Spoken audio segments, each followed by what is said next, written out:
Hello, and welcome back. Um, I wanted to follow up a little bit on yesterday's talk.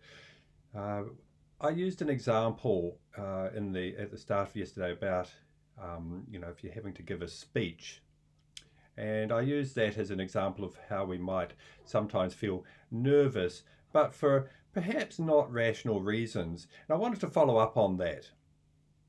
So there is emotional reasoning that happens in these sorts of situations. Now, one of the things that philosophy is all about is finding good arguments and also recognizing poor arguments. The emotional reasoning involved in the nervousness of giving a speech can actually be expressed as as an argument, right? Now, an argument, for those who don't know philosophy, is a series of propositions that lead to a conclusion, right? So consider the following argument. Premise one: if I don't have the approval of others, I'd be a worthless person. Premise two: I don't want to be a worthless person. Three: so I must have the approval of others. And number three is a conclusion that has been deduced from those first two premises. And you can carry on with this line of reasoning.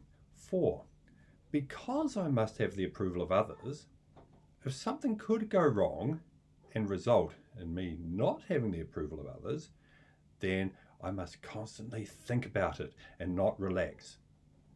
Five: my speech could go wrong and result in me not having the approval of others. Six: conclusion: so I must constantly think about it and not relax. And this leads to feelings of anxiety and stress.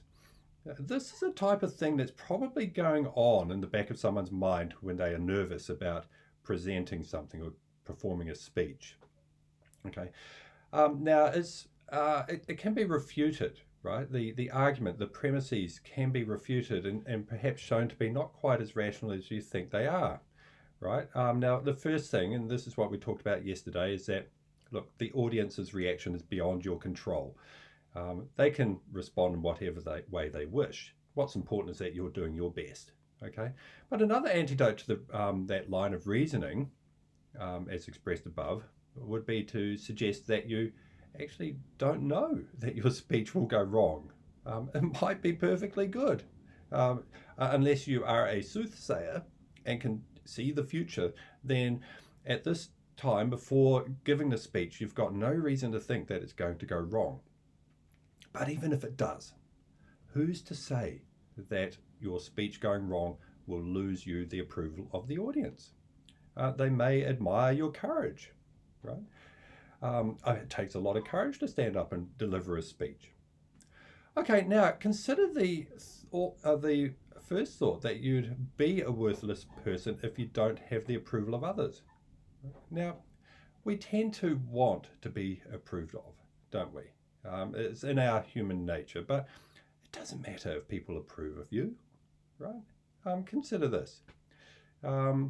Imagine during World War II, someone who hid Jewish people in their attic would not have had the approval of the Nazis, but they most certainly would be a worthy person, right? And very courageous as well. Okay, so that refutes the premise that if you don't have the approval of others, you are a worthless person. Okay, so I wanted to explain that before moving on to today's we passage. Now, today I'm not going to be speaking from Epictetus. I'm going to be reading to you something that I wrote. Over the last few years, I've been enjoying writing short pieces, dialogues, and articles in the voice of Socrates, as if Socrates has somehow been revived from the dead and is now living in the 21st century in New Zealand, and is trying to make sense of what's going on in our world, right? And bringing to it some of his questioning, right? His reasoning, and identifying things that we're doing wrong, perhaps, and trying to help us out. It's an idea I got from reading a philosopher named Peter Kreeft, who has written several books in this manner, books that contain Socratic dialogues with Socrates as the lead character, interrogating people about a whole range of different things, from ethics to philosophy of religion, and the way we live our lives. I thought it was quite a good idea, so I've written a few of them myself. And I've also written what I call Socratic meditation. So it's as if Socrates is contemplating, thinking about what's going on in this world. And I want to read you one that I wrote a few days ago, titled Finding Happiness During a Pandemic. I recall many, many years ago a troubled time in Athens. The Spartans were on the march, and we had been ordered to retreat within the city walls. You moderns would call this a lockdown. It seemed to Pericles to be our best chance of surviving. However, many didn't, and not because of Sparta. Our dear city was ravaged by a disease, a plague. I believe 100,000 people died in the outbreak.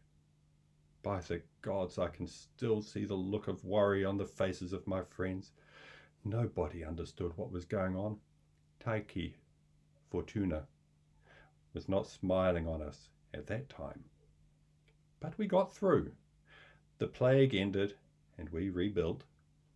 Insofar as the future can resemble the past, the same can be true today.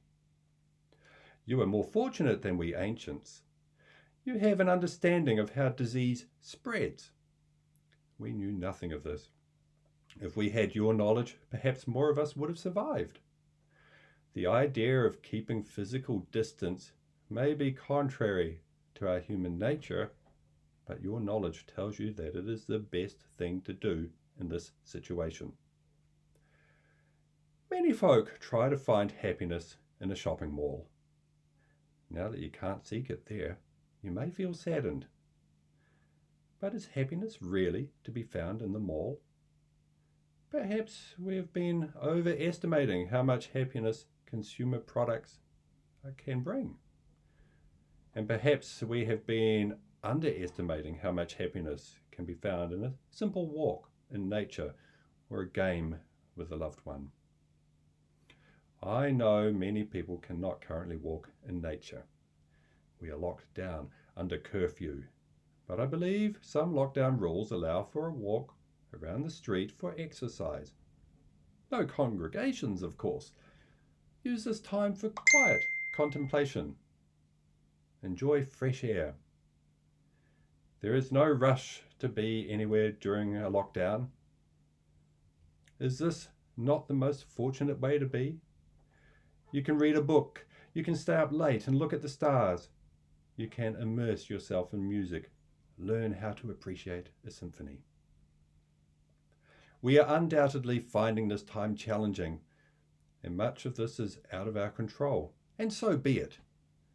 Let the universe be what it will be. Trust that it inclines towards the good, and spend your time focusing on what is within your control. Your impression of things is within your control. Your decision on how to spend your time at home is within your control. Your happiness is within your control. Scientists are focusing on what is within their control, running experiments and developing treatments. During our Athenian plague, we learned a lot about how fragile a population can be. You are being reminded of this, but you can survive. Stay at home and fill your time. Let go of the consumerist route to happiness. You can find it within yourself. Socrates. I hope you enjoyed that. We will see you next time.